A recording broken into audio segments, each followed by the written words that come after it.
no deja visualizar toda los aportes y las apuestas de la asignatura. Por eso yo quisiera que tuvieran mucho cuidado en este estudio. Y si tú dices que hay que leer y releer, como tú dices, con mayor razón. Lenguaje y estética se refiere a una percepción del mundo y de uno en términos de creatividad, ¿sí? Y sobre todo cuando se trata de lenguaje. Ronald Barthes señala que la literatura nace cuando se le hace violencia a la lengua, ¿sí? ¿A que la literatura nace cuando se le hace violencia a la lengua? ¿Y se le hace hablar o algo? Está buena esa. Cuando la misma lengua es violentada, porque la lengua es el sistema de lengua es una gramática que te enseña a decir lo que se puede decir. La lengua es un sistema, ¿no? Un sistema de tipo sintáctico, semántico, fonológico, con una serie de reglas abstractas, pero la lengua no es el lenguaje. Por eso cuando los estudios y la profesionalización de ustedes en términos de lingüística meramente pueden ir en contra de la capacidad productora del lenguaje.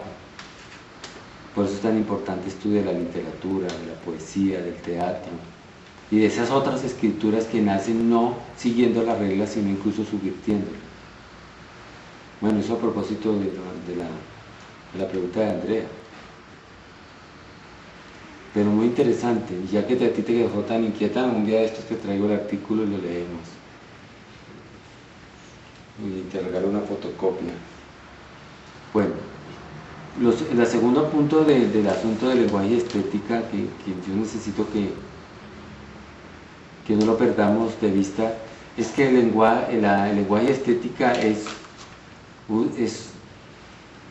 una identificación de aquella área del lenguaje que es incomunicable.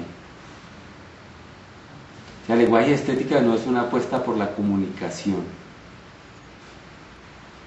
no es una apuesta por la transparencia del lenguaje, por la claridad del lenguaje, sino que es una apuesta por la incomunicación.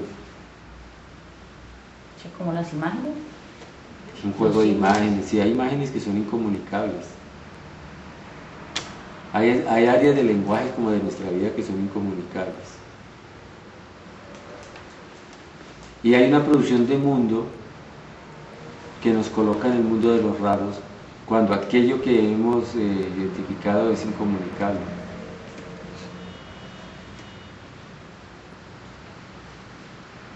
Por eso, estos son aspectos muy importantes porque, recalco, tienen que ver con la capacidad de creatividad del lenguaje.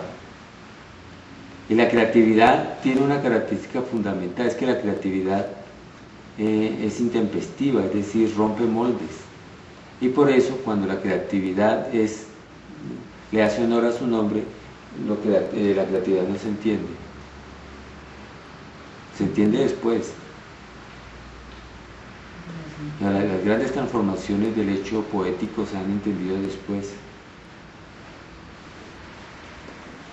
Una de las expresiones de esto es, por ejemplo, los trabajos de dos poetas, de un poeta en especial colombiano que se llama León de Grey.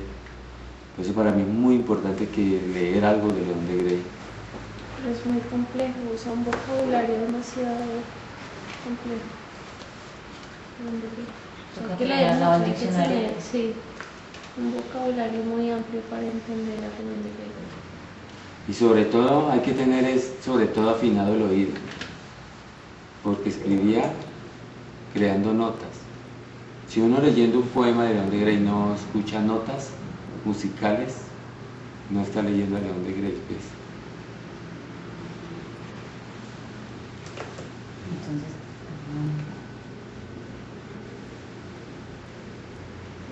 gano mi vida, juego mi vida, de todos modos la llevo perdida. la juego, la usufructo, tiene que darte sonidos, pausa, ritmo, ¿sí? Imágenes, como tú dices. Ahora bien, hay muchas formas de dirigir una materia de lenguaje y estética. Se podría trabajar la música, se podría trabajar el arte plástico,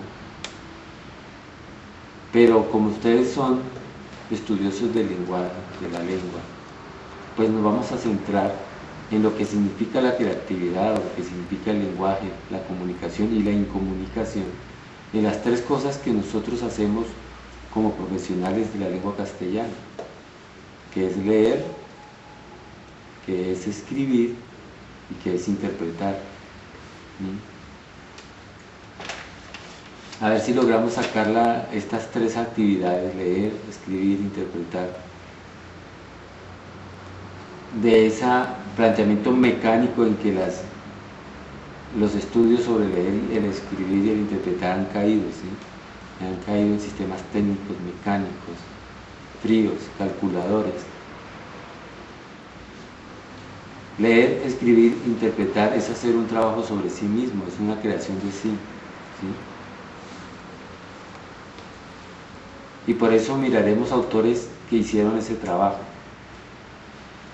Ustedes tienen una guía que les dieron, y la guía la hice yo, pero ustedes tienen un módulo. Ahí hay un módulo. Yo creo que ese módulo deberían leérselo en toda esta semana y ya terminarlo. Más bien ustedes cuando vengan aquí me tienen que hablar desde el módulo. Por ejemplo, hay una introducción sobre el lenguaje estética muy interesante. Esa introducción debería ser ustedes hacer una exposición. Después ahí hay unos asuntos sobre Gabriel García Márquez y Fernando Vallejo, que yo ahí los apoyo con unos videos. ¿Vieron los videos? ¿No han visto? Bueno, eso ya es al final. Bueno, cojan esa guía y léansela en una semana. Y después sí empiecen a desarrollar la guía punto por punto. ¿Ves?